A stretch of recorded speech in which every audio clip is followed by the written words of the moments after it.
बिस्मिल्लाहिर्रहमानिर्रहीम। अस्सलामु अलैकुम वरहमतुल्लाहि वबरकातुहू।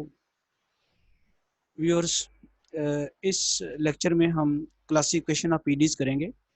हम देखेंगे कि 3 टाइप्स ऑफ पीडीज़ जो हैं, एलिप्टिक, पैराबोलिक और हाइपरबोलिक, वो किस तरह हमें पता चलता है, उनकी क्लासिफिकेशन जो है वो हम यहाँ पे सीखेंगे। और फिर बड़ी अहम जो कैनोनिकल फॉर्म ऑफ पीडीज़ है वो भी यहाँ पे आज हम डिस्कस करेंगे इस लेक्चर में। कैनोनिकल फॉर्म ऑफ द पीडीज़ या नॉर्मल फॉर्म, दूसरा नाम इसका है नॉर्मल फॉर्म ऑफ पीडीज़। तो दो चीज़ें इस लेक्चर में हम बड़ी डिटेल से डिस्कशन इसकी करेंगे, क्लासिफिकेशन ऑफ पीडीज़ और कैनोनिकल फॉर्म ऑफ पीडीज़। और इसके लिए जो हम एक क्वेश्चन सॉल्व करेंगे वो पंजाब यूनिवर्सिटी में BS मैथ 7th सेमेस्टर में 2015 में आया हुआ है, क्वेश्चन नंबर 3। तो ये क्वेश्चन सॉल्व करते वक्त हम ये दोनों चीज़ें जो हैं डिस्कस करेंगे। Partial differential equation book to follow, और ये करंट लेक्चर है वो आपको पता है कि BS mathematics PDEs, BS physics PDEs, MSc mathematics, MSc physics, PPSC lecturer mathematics, PPSC lecturer, FPSC lecturer mathematics और PPSC और CSS मैथमेटिक्स के कंपटीशन एग्जाम्स में ये यूज़ होती है। University of the Punjab 7th semester question number 3 2015 में आया हुआ है, classify and reduce the following equation into canonical form. दो काम करने हैं इसमें हमने। एक ये पार्शियल डिफरेंशियल इक्वेशन दी हुई है, second order homogeneous partial differential equation है। इसको क्लासीफाई करना है कि ये क्या है। क्लासिफिकेशन से मुराद ये है कि ये बताना है कि ये एलिप्टिक है, पैराबोलिक है या हाइपरबोलिक है। तो वो भी हम देखेंगे कि कैसे हम इसको क्लासीफाई करेंगे। दूसरा, क्लासिफिकेशन करने के बाद ये ज़हन में रहे कि जो कैनोनिकल फॉर्म मालूम करने का मेथड है, जो कैरेक्टरिस्टिक इक्वेशन है, वो तीनों इक्वेशंस के लिए डिफरेंट होती है। इसलिए जब भी आपको डिफरेंशियल इक्वेशन कैनोनिकल फॉर्म में कन्वर्ट करनी आए तो उसकी क्लासिफिकेशन करनी ज़रूरी है। वो ना भी कहे तो आपने उसको चेक करना है, पहले उसकी क्लासिफिकेशन कर लेनी है, फिर आप क्वेश्चन को सॉल्व करेंगे। तो सोल्यूशन में देखते हैं, ये डिफरेंशियल इक्वेशन है। अब इसको पहले ना मैं लिखता हूँ यहाँ पे आपके लिए general second order PD with constant coefficient, second order linear PD with constant coefficient, ताकि कंपैरिजन पता चल सके कि यहाँ कोएफिशिएंट्स कैसे निकलेंगे। ये है हमारे पास A u double x plus B u x y plus C u double y plus D u x plus E u y plus F u is equal to G. Equation number 1 जो है ये second order linear PD है।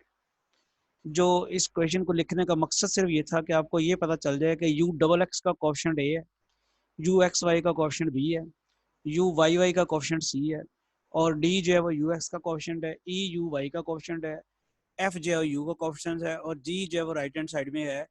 और ये सारे जो हैं आपके पास कांस्टेंट्स हैं, A B C D E F G, ये आपके पास सारे कांस्टेंट्स हैं। अब इसको ध्यान में रखते हुए ये जो डिफरेंशियल इक्वेशन है, जो हमें क्वेश्चन दिया गया है, उसको अगर गौर से देखें तो हमारा फिर ए क्या होगा, A3 होगा ना, क्योंकि अब यू डबल एक्स का कोएफिशिएंट ए है तो यहाँ हमारे पास यू डबल एक्स का कोएफिशिएंट 3 है, A3 हो गया। एक्स वाई का कोएफिशिएंट बी होता है वो 10 हो गया। डबल वाई का कोएफिशिएंट यू डबल वाई का कोएफिशिएंट जो है वो सी होता है वो 3 हो गया। और बाकी चूंकि हम जो हमें गिवन इक्वेशन है उसमें और कोई टर्म है नहीं, इस गिवन इक्वेशन में और कोई टर्म नहीं है, तीन ही टर्म्स हैं, u double x, u x y और यू वाई वाई। तो इसके अकॉर्डिंगली ए तो हो गया ये 3, बी हो गया ये 10, सी हो गया ये 3, तो बाकी कोई टर्म्स नहीं है। इस वजह से ई एफ जी जो है वो सारे सारे डी ई एफ जी जो हैं वो सारे के सारे जीरो हो जाएंगे। समझ आ गई भाई? सबसे पहला काम हमने ये करना है कि गिवन इक्वेशन में से A B C D E F G जो है उनकी वैल्यूज निकालनी है। तो वो हमने देखा कि इस क्वेश्चन में तो सिर्फ ए बी सी की निकली है, बाकी जो है वो जीरो हैं वो। अच्छा, अब जो क्लासिफिकेशन की बात है ना वो डिपेंड करती है सिर्फ सेकंड ऑर्डर के कोएफिशिएंट्स के ऊपर, सेकंड ऑर्डर डेरिवेटिव्स के कोएफिशिएंट्स के ऊपर। यानी यू डबल एक्स का coefficient A, u x y का कोएफिशिएंट बी और यू डबल वाई का कोएफिशिएंट सी 3, ये जो है यहाँ पे ये जो है हमारे पास ए बी सी, इनके ऊपर डिपेंड करती है कि किस किस्म की डिफरेंशियल इक्वेशन होगी। उसके लिए मैं आपको फिर ज़रा बता देता हूँ, ज़रा रिव्यू कर देता हूँ कि क्लासिफिकेशन जो है वो कैसे क्या होती है। PD1 ये जो लिखी है is set to be elliptic if B square minus 4ac is less than 0। ये जो इक्वेशन 1 लिखी हुई है ये एलिप्टिक कब होगी? जब इसका डिस्क्रिमिनेंट जिसे आप याद होगा B square minus 4ac less than 0। और पैराबोलिक कब होगी? जब B square minus 4ac is equal to 0 है। और हाइपरबोलिक कब होगी? जब B square minus 4ac greater than 0 है। तो ये है जी क्लासिफिकेशन। इस ये कभी कभी शॉर्ट क्वेश्चन भी आपको आ जाता है, कहता है जी डिफरेंशियल इक्वेशन को सिर्फ क्लासीफाई कहता करें, वो आप फिर इस तरह करेंगे। कभी कभी आपको वो दे देता है, एमसीक्यूज में भी क्वेश्चन दे देता है, एलिप्टिक एक ऊपर डिफरेंशियल इक्वेशन लिखी हुई है और वो कहता है बताएं एलिप्टिक है, पैराबोलिक है, क्या हाइपरबोलिक है। तो आपने यही उसके ऊपर फार्मूला लगाना है, B square minus 4ac calculate करना है। नेगेटिव है तो एलिप्टिक है, इक्वल 0 होगा तो पैराबोलिक है, पॉजिटिव है तो वो हाइपरबोलिक है। अच्छा जी, अब ये थी क्लासिफिकेशन। तो जो हमारी डिफरेंशियल इक्वेशन है उसकी क्लासिफिकेशन कैसे करनी, ये तो वे हमने पढ़ लिया ना कि डिफरेंशियल इक्वेशन को क्लासीफाई करना कैसे है, पीडी को क्लासीफाई करना कैसे है। ऊपर हमने देखा सेकंड ऑर्डर पीडी जनरल लिख लिया है और क्लासिफिकेशन ये करनी है। अब हम अपनी डिफरेंशियल इक्वेशन की क्लासिफिकेशन करते हैं। बी स्क्वायर माइनस 4ac हमारे पास आता है 10 स्क्वायर माइनस 4 इंटू ए सी, ये 64। तो ग्रेटर देन 0 आ गया। तो यहाँ से क्या पता चला कि जो हमारी पीडी है वो हाइपरबोलिक है। बात फॉलो कर लिया आपने। ये पहला स्टेप जो उसने कहा था, जो क्वेश्चन की स्टेटमेंट में उसने कहा था कि आप क्लासीफाई करें क्या है, वो क्लासिफिकेशन हमने कर दी। ये वैसे भी करनी है, अगर वो ना भी कहे तब भी हमें करनी पड़ेगी उसकी कैनोनिकल फॉर्म मालूम करने के लिए।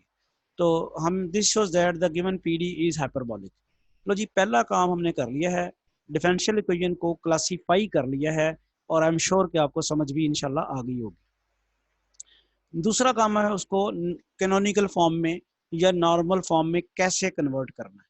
उसके लिए स्टेप जरा आपने सारे समझने हैं, डिटेल से समझने हैं। वो देखें, ये characteristic equation are given by, जब आपको ये पता चल जाए कि इक्वेशन जो है हाइपरबोलिक है तो उसकी करेक्टरिस्टिक इक्वेशन जो है वो ये होती हैं। तो करेक्टरिस्टिक इक्वेशन इसलिए हम कह रहे हैं कि ये दो हैं। दो क्यों है भला? देखें, d y by d x is equal to क्या आता है, B plus minus B square minus 4ac over 2a। Plus minus है ना, तो प्लस वाला अलग करें और माइनस वाला अलग करें तो दो इक्वेशंस बनेंगी। करेक्टरिस्टिक इक्वेशन जो है ये आपको याद होगा, ये क्वाड्रेटिक फार्मूला भी यही है। 20 क्वाड्रेटिक फार्मूला यहाँ पर नेगेटिव माइनस भी आता है, वो यहाँ इसमें नहीं लगाना आपने। जो हाइपरबोलिक पीडी है, क्योंकि हमने पता पीछे कर लिया था पता कि ये जो हमारी पार्शियल डिफरेंशियल इक्वेशन है ये हाइपरबोलिक है। हमने पीछे पता कर लिया ना कि पार्शियल डिफरेंशियल इक्वेशन हाइपरबोलिक है। ये देखें, यहाँ से पता चल गया था हमें कि ये हाइपरबोलिक है। तो हाइपरबोलिक के लिए जो करेक्टरिस्टिक्स इक्वेशंस हैं वो ये हैं, d y by d x is equal to B plus minus B square minus 4ac over 2a। ये सारी मैंने अपनी बुक में डेरिवेशन की हुई है, लेकिन इस वक्त हमने डेरिवेशन तो नहीं करनी, इस वक्त हम प्रॉब्लम सॉल्व कर रहे हैं। तो जब भी प्रॉब्लम आएगा तो आपने करेक्टरिस्टिक इक्वेशन हाइपरबोलिक के लिए आपने ये लिख दी है, पैराबोलिक के लिए कुछ और होगी और वो जो एलिप्टिक के लिए कुछ और होगी, हाइपरबोलिक के लिए ये है। इसलिए क्लासीफाई करना जरूरी था। अब इसकी कैलकुलेशन करते हैं। 10 प्लस माइनस 164 ओवर 2 इंटू 3, वो आ गया 10 प्लस माइनस 8 ओवर 6। तो दो इक्वेशन यहाँ से जनरेट होगी, कौन सी?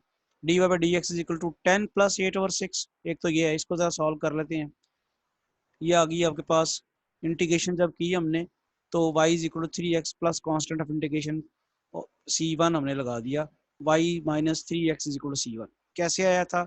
ये वाली जो हमारे पास करेक्टरिस्टिक इक्वेशन जो थी उनमें से एक हमने पकड़ी है और उसको हमने सॉल्व किया है, तो वो हमारे पास ये आंसर आ गया है, y minus 3x is equal to c1।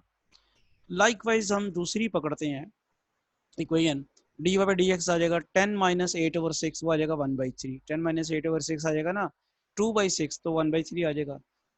Similarly उसकी भी इंटीग्रेशन करें तो 1/3x प्लस c2, फिर उसको लिख लेते हैं y माइनस 1/3x c2। तो ये जो दूसरी करेक्टरिस्टिक इक्वेशन थी उसका सोल्यूशन हमारे पास ये आ गया। ठीक है जी, अब आप करेंगे ये कि इसको एक्साई और ईटा दो वेरिएबल जो हैं वो आप रखेंगे, विच आर करेक्टरिस्टिक कर्व्स। ये जो आपने करेक्टरिस्टिक इक्वेशंस ली थी d y by d x is equal to this, उसको आपने सॉल्व करके इंटीग्रेशन करके जब आपने निकाली है तो ये कर्व की इक्वेशन है और इनको हम कहते हैं करेक्टरिस्टिक कर्व्स। अच्छा, therefore the new coordinate axis related to which the PD will take the canonical form are, ये अब यहाँ से समझनी बात आपने कि कैनोनिकल फॉर्म, ये जो हमारी पार्शियल डिफरेंशियल इक्वेशन थी, इसके कोऑर्डिनेट्स एक्स और वाई थे। अब आपने जब इसे कैनोनिकल फॉर्म में कन्वर्ट करना है तो कोऑर्डिनेट्स एक्साई और ईटा हो जाएंगे। ये पहले वाला मैं एक्साई रखता हूँ, xi is equal to y minus three x, y minus three x आया हुआ ना, उसको एक्साई रख लिया। इसी तरह दूसरे वाला जो है eta is equal to y minus one by three x, यहाँ तक फॉलो कर लिया आपने। स्टार्टिंग फ्रॉम द कैरेक्टरिस्टिक, पहला पहला स्टेप क्या किया आपने जी, उसकी क्लासिफिकेशन की। क्लासिफिकेशन कर कैसे किया, ए बी सी का डिस्क्रिमिनेंट जो मालूम किया बी स्क्वायर माइनस फोर ए सी, वहाँ से पता चला कि वो हाइपरबोलिक है। और हाइपरबोलिक के लिए फिर आपने क्या किया, कैरेक्टरिस्टिक इक्वेशन ली, उसको सॉल्व करके दो इक्वेशंस आई। वो जो दो इक्वेशंस आई हैं उनमें से एक को आपने एक्साई रखा है, दूसरे को ईटा रखा है, वेरिएबल्स को। Y minus three x xi नया वेरिएबल, और y minus one by three x eta ये भी नया वेरिएबल। अब जो हमारी पार्शियल डिफरेंशियल इक्वेशन कन्वर्ट होगी वो एक्स और वाई की फॉर्म में नहीं होगी, बल्कि वो ये एक्साई और ईटा की फॉर्म में होगी। अच्छा जी, अब क्या है, the transform P D in एक्साई eta coordinates given by, ये भी बड़ी दिलचस्प है। ये जो ओरिजिनल डिफरेंशियल इक्वेशन थी ना, ये वही है। जरा गौर करें क्या फ़र्क है। जो आपको उसने क्वेश्चन दिया होता है, जो हमारी जनरल फॉर्म होती है डिफरेंशियल इक्वेशन की, जनरल पीडी जो होती है वो क्या होती है, यहाँ होता है स्मॉल ए और यहाँ होता है यू डबल एक्स, यहाँ होता है स्मॉल बी और यहाँ होता है यू एक्स वाई, यहाँ होता है स्मॉल सी और यहाँ होता है यू डबल एक्स, यहाँ होता है स्मॉल डी और ये होता है यू एक्स, और ये स्मॉल ई और यहाँ होता है यू वाई, और यहाँ होता है स्मॉल एफ और ये यू, और यहाँ पे स्मॉल जी। ये general second order second order linear non homogeneous equation general होती है। सिर्फ हमने ये किया है कि स्मॉल ए की जगह रिप्लेस किया है कैपिटल ए को, और कैपिटल ए हमारा फंक्शन है एक्साई और ईटा का, और यू डबल एक्स को रिप्लेस किया है यू डबल एक्साई के साथ। इसी तरह स्मॉल बी को रिप्लेस किया है बी एक्साई ईटा के साथ, और यू एक्स वाई को रिप्लेस किया है किसके साथ, यू एक्साई ईटा के साथ। Small c is replaced by capital C and u double y is replaced by u double eta. इसी तरह ये जो है डी और यू एक्साई, या आपने जो original differential equation second order differential equation general होती है उसमें आपने रिप्लेस कर दिया। हर क्वेश्चन में आपने ऐसे ही करना है। अब हमारा मसला जो है वो कैपिटल ए बी सी की वैल्यूज मालूम करना है, A B C D E F G की वैल्यूज मालूम करना है। उसके लिए हमारे पास ये इक्वेशन हैं, ये मैंने फार्मूले अपनी बुक में ड्राइव किए हुए हैं, आप वहाँ से देख लें। लेकिन क्वेश्चन सॉल्व करते वक्त आपने ये फार्मूला आपको याद होगा तो क्वेश्चन सॉल्व होगा, वरना नहीं सॉल्व होगा। ये क्या है जी, कैपिटल ए किसके बराबर है, A xi x square plus B xi x xi y plus C xi y square. ये कैपिटल ए इससे निकलेगा। कैपिटल बी निकलेगा two A xi x eta x plus B xi x eta y plus eta x xi y plus two C xi y eta y. ये आपको बेटा याद होगा तो निकलेगा, क्वेश्चन सॉल्व होगा, वरना नहीं सॉल्व होगा। हर क्वेश्चन में जब भी आपने कैनोनिकल फॉर्म मालूम करनी है तो ये आपको कैपिटल ए कैपिटल बी का फार्मूला ये याद होना चाहिए। मैंने अपनी बुक में ये सारे प्रूव किए हुए हैं। कैपिटल सी जो है वो किसके बराबर है, वो आप ज़रा रिजेम्बलेंस देख लें ए और सी की, ए और सी की रिजेम्बलेंस है। वहाँ ए एक्साई एक्स स्क्वायर था, यहाँ पे ए ईटा एक्स स्क्वायर है। यानी वहाँ जो अगर आप ये इक्वेशन याद रख लें कैपिटल ए के लिए, तो बी सी के लिए आपको याद रखने की ज़रूरत नहीं है। सिर्फ सी में क्या तब्दीली आई है, एक्साई की बजाय ईटा आ गया, इसलिए सिमेट्री है ए और सी में। तो सिर्फ आप ए याद रख लें तो सी आपके ऑटोमेटिकली उसी तरह ही आ जाती है, सिर्फ एक्साई रिप्लेस हो जाता है ईटा से। और बी जो है वो तो आपको याद रखनी पड़ेगी, उसमें भी आप सिमेट्रिसिटी देखते हैं कि ये टर्म और ये टर्म सिमेट्रिक है, यानी two A xi x eta x है और वहाँ पे two C xi y eta y है, और यहाँ पे एक्साई एक्स और ईटा वाई है, यानी एक्साई एक्स और ईटा वाई, और ईटा एक्स और एक्साई वाई। इस तरह से आप इसे याद रखते हैं। और बी के साथ टू इसलिए नहीं आया कि ये दो टर्म्स आ चुकी है ना, एक टर्म ये आ गई है और एक टर्म ये आ गई है, इसलिए यहाँ टू नहीं आया। ये याद करने का तरीका मैं आपको बता रहा हूँ, अदरवाइज तो ये प्रूव सारा किया हुआ है। तो बी भी आपको याद हो गया। ए देखो ना, ए तो बड़े आसानी से याद हो गया, सी ए से ए याद हो गया तो सी उसी तरह ही आ गया, और बी का याद करना भी मुझे नहीं लगता मुश्किल है। एक्साई एक्स ईटा एक्स हो गया और एक्साई वाई ईटा वाई हो गया, और दरमियान में एक्साई एक्स ईटा वाई है। एक दफ़ा एक्स है, दूसरा वाई है, फिर दूसरा एक्स है और पहला वाई है। इस तरह करके आपने इसको याद करना है। आई होप कि आप बड़ी आसानी से इसको याद कर लेंगे इंशाल्लाह। ज़रा याद करने में भी आप थोड़ा कॉन्सेप्ट इन्वॉल्व कर लेना तो वो आसानी रहती है। मैं सिर्फ रटा नहीं लगाना ना, मेमोराइज नहीं करना ना, उस तरह नहीं करना। अच्छा जी, अब ये कैपिटल ए, ये जो कैनोनिकल फॉर्म वाली इक्वेशन जो मैंने कहा था वो ये आ गई हुई है। सिर्फ इसमें A B C D E F G जो हैं वो फाइंड करने रह गए हैं। उनमें 3 आपने मालूम कर लिए हैं, ए बी सी। और ए बी सी तो आपने जो फार्मूला था वो लिख लिया है। अब ज़रा आगे चलते हैं। डी के लिए वो कहता है ये फार्मूला है, A xi double x, B xi x y, C xi double y, D xi x और ई एक्साई वाई। यानी ए बी सी के साथ सेकंड डेरिवेटिव, ये वही एक्चुअल डिफरेंशियल इक्वेशन जो थी जो आपको लिख दी होती है, A u double x plus u B u x y plus C u double y, ये वही है। ठीक है ना, सिर्फ यू की जगह एक्साई आ चुका है, बाकी वही है, उस तरह पोर्शन है भाई। सिर्फ याद रखने का तरीका बता रहा हूँ। और डी ई ये आ गया, एफ जी इसमें नहीं आते, ये डी हो गया। ई के लिए क्या कहता है, ई के लिए क्या खूबसूरत बात है, वही है जो डी के लिए था, सिर्फ एक्साई किसके रिप्लेस हो गया, ईटा के साथ। क्यों बेटा, समझ आई? एक्साई जो है वो ईटा के साथ रिप्लेस हो गया, बाकी सारा कुछ वही है जो कुछ वहां पे था डी के लिए।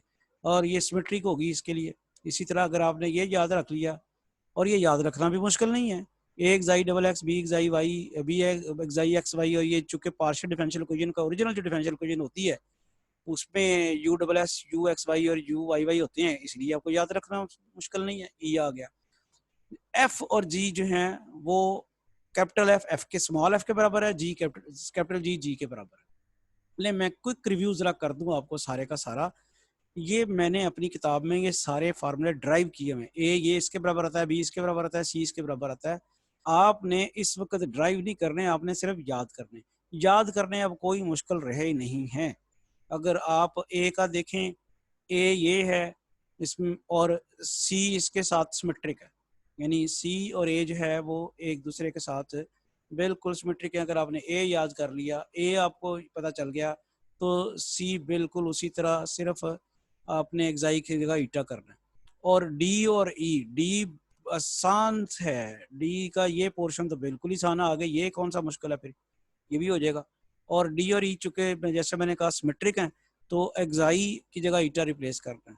यहाँ भी ये बी का भी कोई इशू अब नहीं रहा, समझ आ गई है। A B C, two A B और टू सी लगने हैं, और ये आपको जो पैटर्न है ये मैंने आपको फॉलो करवा दिया है कि कैसे लगना है, ये आपको अब फॉलो हो गया होगा, आई एम श्योर कि ये हो गया। चलें जी, अब आगे ज़रा चलते हैं। ये वैल्यूज़ मालूम करने के बाद हम ज़रा A B C D E F इनको इक्वेशन 4 लेबल कर देते हैं। ये सारी इक्वेशन है हमारे पास। Since the given P D is hyperbolic with constant coefficients. अच्छा ये भी याद रखें, अगर आपकी गिवन इक्वेशन जो है कांस्टेंट कोएफिशिएंट हैं उसके, जैसे दिया हुआ था स्मॉल ए बी सी, क्या थे बोला, ए 3 था, बी 10 था और सी भी 3 था, स्मॉल ए बी सी। अगर वो कांस्टेंट हैं तो फिर आपको कैपिटल ए और सी की वैल्यू मालूम करने की जरूरत नहीं है, वो जीरो होगी। कीप इन माइंड, अगर आपकी हाइपरबोलिक इक्वेशन में सारे के सारे कांस्टेंट हैं, small a B C D E F g, तो फिर आपको कैपिटल ए कैपिटल सी मालूम करने की जरूरत नहीं है, वो ऑलवेज जीरो होंगे। हाँ अलबत्ता small a B C D E F G जो है अगर वो कांस्टेंट ना हो, वेरिएबल हुए एक्स वाई के, तो फिर आपको इस फार्मूले से, ये जो फार्मूला है ए और ये वाला फार्मूला सी, इनकी मदद से ए और सी मालूम करने पड़ेंगे। लेकिन इस वक्त जो क्वेश्चन हम डिस्कस कर रहे हैं उसमें हमें जरूरत नहीं है मालूम करने की, वी डोंट नीड एनी, क्योंकि उसमें ए और सी जीरो होंगे। ये भी मैंने प्रूव किया हुआ वहाँ पे अपनी किताब में कि अगर जो हाइपरबोलिक इक्वेशन है और उसके कोएफिशिएंट्स कांस्टेंट्स हैं तो ऑलवेज ए और सी जीरो आएंगे। चले फिर बी की वैल्यू जो है इसके लिए भी ये फार्मूला है, minus B square minus 4ac over A. अब हमारे पास ये हमने निकाला हुआ बी स्क्वायर माइनस 4ac की वैल्यू निकाली है 64, और ए हमारे पास 3 है, तो ये आ गया minus 64 over 3। Using 2 and 4 we have, मैं जरा 2 आपको बताता चलूँ। 2 ये है, ये मैंने आपको पिछले स्लाइड में चली गई है। 2 इक्वेशन ये हैं दो, जिसमें एक्साई और ईटा आपने फाइंड किया था, और 4 आपके पास ये इक्वेशन जो है ना, ये 4 है, ये याद है। डी ई एफ, ये वैल्यूज मालूम करने के लिए जो इक्वेशंस हमारे पास आती हैं 4 हैं। तो using 2 and 4 we have, 2 and 4 को यूज करते हुए क्या करना है जी, डी की वैल्यू का ये मैंने जैसे लिखी, किसके बराबर है, A xi double x plus B xi, A xi x x plus B xi x y plus C xi y y plus D xi x plus E xi y. अब गौर करें, ये एक्साई आपके पास है, इसका डबल एक्स डेरिवेटिव लें। एक्साई x नजर आ रहा है आपको? जी, आई एम श्योर ये आपको पता चल रहा है कि एक्साई एक्स आपका ये है।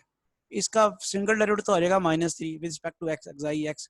लेकिन जब डबल डेरिवेटिव लेंगे तो क्या हो जाएगा? 0 हो जाएगा। तो ये वाली टर्म जो है एक्साई एक्स वाली है तो फिर 0 होगी। इसी तरह xi x y, xi x के डेरिवेटिव लिया तो -1/3 आया सिर्फ। जब उसका फिर रिस्पेक्ट टू वाई लेंगे तो ये भी फारग हो गया, इसका भी 0 आ गया। इसी तरह xi y y, xi y का डेरिवेटिव लेते हैं, ये हमारे पास ये एक्साई, ये एक्साई एक्स वाई, सॉरी मैं इधर लिखना चाहिए था मुझे, उसको तो अभी हमने छेड़ा ही नहीं है, ईटा को तो अभी हमने जो है वो छेड़ा ही नहीं है। तो सिर्फ ये इस तरह ये जो सेकंड टर्म थी एक्साई एक्स आपने इसका लेना है डेरिवेटिव। ये एक्साई है, एक्साई एक्स आ गया -3 और उसका फिर रिस्पेक्ट टू वाई डेरिवेटिव लेंगे तो 0 हो जाएगा, तो ये भी टर्म 0 होगी। इसके बाद आप आते हैं एक्साई डबल वाई।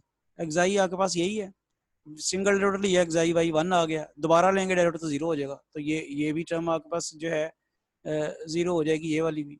इसके बाद एक्साई एक्स आपके पास क्या है? वो है -3 और एक्साई वाई क्या आएगा आपके पास? एक्साई वाई आपके पास आएगा 1। तो अब ये वैल्यू सारी की सारी ज़रा हम सब्स्टिट्यूट करते हैं इधर और देखते हैं क्या रिजल्ट आता है। 0 0 0 और वो डी और ई वैसे ही हमारे 0 हैं, डी और ई पहले ही 0 हैं, इसलिए ये सारे का सारा 0 हो जाएगा। यहाँ तो ये 3 तो वैसे 0 हो गए ना, ये वाले 3 जो पहले 3 है, एक ये 0 आ गया इसकी वजह से, इसकी वजह से एक ये 0 आ गया इसकी वजह से, एक ये 0 आ गया इसकी वजह से, और ये वाला 0 आया है डी की वजह से, डी 0 है, और ये वाला 0 आया है ई की वजह से क्योंकि ई 0 है। तो सारा कुछ ही 0 होने के बाद आपके पास कैपिटल डी की वैल्यू 0 आ गई। और इसी तरह कैपिटल ई में अब ज़रा इसकी बारी आ गई है, जिस तरह मैंने एक्साई को आपको बताया है। अब ईटा डबल एक्स, ईटा एक्स जो है वो आ जाएगा -1/3 और डबल एक्स जब लेंगे उसका तो 0 हो जाएगा। इसी तरह ईटा एक्स वाई भी आपके पास 0 हो जाएगा और ये भी हो जाएगा, और डी तो पहले ही 0 है तो ये सारा 0 हो जाएगा। एफ चूंकि एफ के बराबर होता है, एफ 0 है, और इसी तरह जी जी के बराबर होता है तो जी भी 0 है। तो लिहाजा आपके पास सारी की सारी चीज़ें जो हैं ये वैल्यूज जो हैं फाइंड हो गई हैं। नेक्स्ट स्टेप देखते हैं हमारे पास कि G putting these values of A B C D E F and G in 3, equation number 3 में पुट करते हैं। अब इक्वेशन नंबर 3 आपके पास क्या थी वो अगर आप कहते हैं तो मैं ज़रा पीछे चला जाता हूँ। इक्वेशन 3 जो आपके पास थी स्लाइड पे, ये है इक्वेशन, ये है ना, ये वाली इक्वेशन नंबर 3। ये मैं आपको दिखाने के लिए मैंने आप स्लाइड जो है बैक की है। ये सारी की सारी आपने capital A B C D की सारी वैल्यूज जो हैं मालूम की हैं। वो वैल्यूज मालूम करने के बाद आप इसमें अब पुट कर देंगे वो वैल्यूज। तो वो जो कह रहा था जी पुटिंग, ये जो हम यहाँ पे आए हुए थे कि putting these values of A B C D E F and G in 3 में पुट की, तो 3 जैसे मैं आपको दिखा के आया था सारा कुछ ही 0 हो गया। तो हमारे पास इक्वेशन क्या आ गई है? u xi eta is equal to 0। ये है canonical form which is the required canonical form. देखें अब दो चीज़ें हैं, मैंने जैसे बताया था शुरू में कि आपकी जो कैनोनिकल फॉर्म आएगी वो जो होगी पीडी, वो एक्साई और ईटा का फंक्शन होगी। तो ये एक्साई और ईटा का फंक्शन है, partial derivative respect to xi और ईटा लिए गए हैं, एक बात।